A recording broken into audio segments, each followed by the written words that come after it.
ಈಗ ಯಾವುದೇ ಸರ್ ಈಗ ಬಿಸ್ನೆಸ್ ಅಂತಂದರೆ ಕುರಿ ಸಾಗಾಣಿಕೆ ಆಗಿರ್ಬೋದು, ಕೋಳಿ ಸಾಗಾಣಿಕೆ, ಹೈನುಗಾರಿಕೆ ಯಾವುದೇ ನೀವು ಬಿಸ್ನೆಸ್ ತೊಗೊಂಡ್ರುವ ನಾವು ಲಾಭ ಇಷ್ಟೇ ಬರುತ್ತೆ ಅಷ್ಟೇ ಬರುತ್ತೆ ಎಕ್ಸ್ಪೆಕ್ಟ್ ಮಾಡೋಕ್ಕಾಗಲ್ಲ.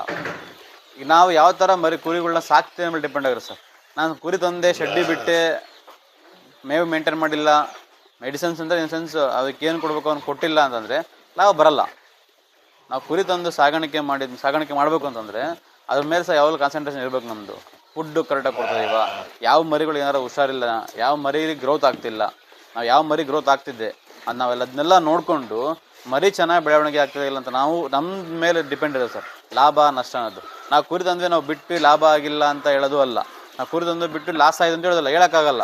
ಮರಿಗಳು ಸರ್ ಕೆಲವೊಂದು ಟೈಮ್ ನಮ್ಮದಲ್ಲಿ ಒಂದೇ ಮರಿ ಚೆನ್ನಾಗಿತ್ತು, ಅರ್ಧ ಗಂಟೆ ಮುಂಚೆ ಸಡನ್ನಾಗಿ ಡೆತ್ ಆಯಿತು. ಅದನ್ನ ಯಾರು ಏನು ಎಕ್ಸ್ಪೆಕ್ಟ್ ಮಾಡೋಕ್ಕಾಗಲ್ಲ ಸರ್. ಹಾಗಾಗಿರ್ತವೆ ಕುರಿ ಸಾಗಾಣಿಕೆ ಮಾಡಿದರೆ ಈಗಿಂದ ಎಲ್ಲ ಬೆಂಗಳೂರಿಂದ ಆಗಲಿ ಎಲ್ಲ IT ಪೀಪಲ್ಸ್ ಎಲ್ಲರೂ ಬಂದು ಈಗ ಮತ್ತೆ ಅಗ್ರಿಕಲ್ಚರ್ಗೆ ಬರ್ತಾ ಇದ್ದಾರೆ. ಮುಂಚೆಗೆ ಈಗ ಭಾಳ ಡಿಫ್ರೆನ್ಸ್ ಇದೆ ಸರ್. ಈಗ ಮುಂಚೆ ಎಲ್ಲೋ ಒಬ್ಬರು ಇರ್ತಿದ್ರು ಕುರಿ ಸಾಗಾಣಿಕೆ ಕೋಳಿ ಸಾಗಾಣಿಕೆ ಮಾಡೋರು. ಈಗ ಎಲ್ಲ ಕಡೆನೂ ಕುರಿ ಸಾಗಾಣಿಕೆ ಕೋಳಿ ಸಾಗಾಣಿಕೆ ಜಾಸ್ತಿನೇ ಆಗಿದೆ ಸರ್. ಈಗ ಮುಂಚೆಗೆ ದಿವಸ ಮರಿಗಳು ಸರ್ 6,000 5,000 ಸಿಗ್ತಾಯಿತ್ತು ಸರ್ ನಾವು ಕೇಳಿದಾಗ. ಈಗ ನಾವು ಇದು ಮಾಡೋಕ್ಕಂತ 1 ವರ್ಷ 2 ವರ್ಷ ಮುಂಚೆಯಿಂದ ಇತ್ತು. ಆವಾಗ ಕೇಳಿದ ಮರಿ ರೇಟ್ ಪ್ರೈಸಿಗೂ ಈಗಿನ ಕೇಳ್ತಿರೋ ಮರಿ ರೇಟಿಗೂ ಭಾಳ ಡಿಫ್ರೆನ್ಸ್ ಇದೆ ಸರ್. ಆವಾಗ 5,000 ರೂಪಾಯಿ ಸಿಗ್ತಾಯಿದ್ದು ಮರಿಗಳು.